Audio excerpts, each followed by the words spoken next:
You know that feeling, right? The harder you try to grip something, the faster it seems to slip right through your fingers? Well, let's get into that.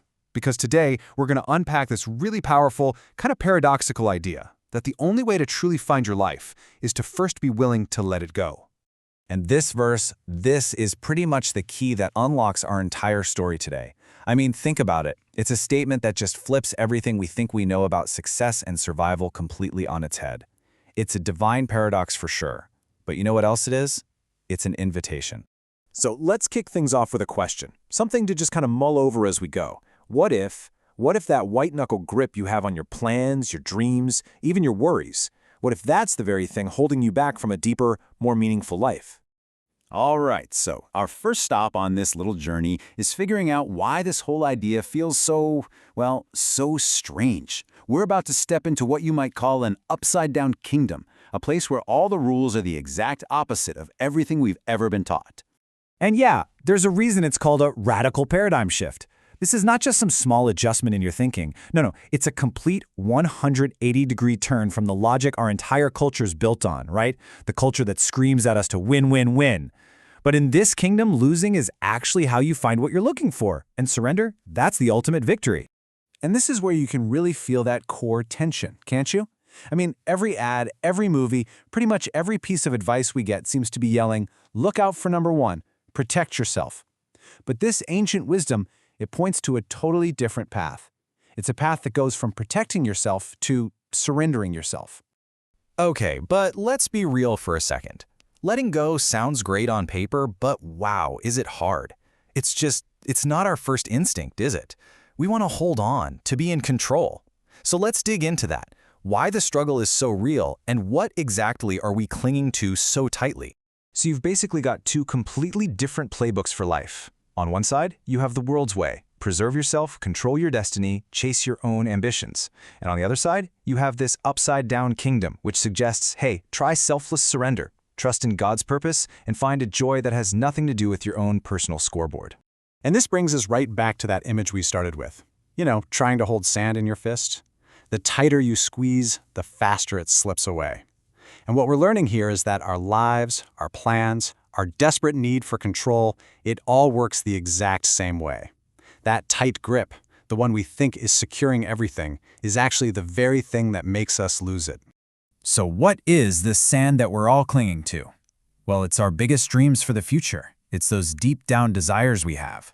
It's all the anxieties that keep us staring at the ceiling at night, and maybe, just maybe, the biggest one is our own identity, right? That sense of who we are that we've built up based on what we've achieved.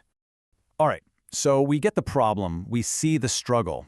Now we're at the turning point in our story. How in the world do we actually do this? How do we learn this art of letting go? And just loosen that grip a little. So how do we do it? Well, what we find here is a really practical three-step path. First, you got to ask yourself the hard questions. Get really honest about what you're afraid of. Then, it's all about changing your perspective, seeing it not as a loss, but as a trade. And finally, you have to make it an active daily practice. And this idea of a value exchange, this is the absolute game changer. See, you're not just letting go of something valuable and getting nothing back. You're actually trading something temporary, like that fleeting feeling of being in control, for something that lasts forever. A deep, unshakable peace. It's not a loss at all. It's a divine trade-up. And this line from a prayer in our source material just makes it all so personal and real. It's just a simple, honest plea. It's not about demanding strength, it's a humble request for help to just loosen the grip.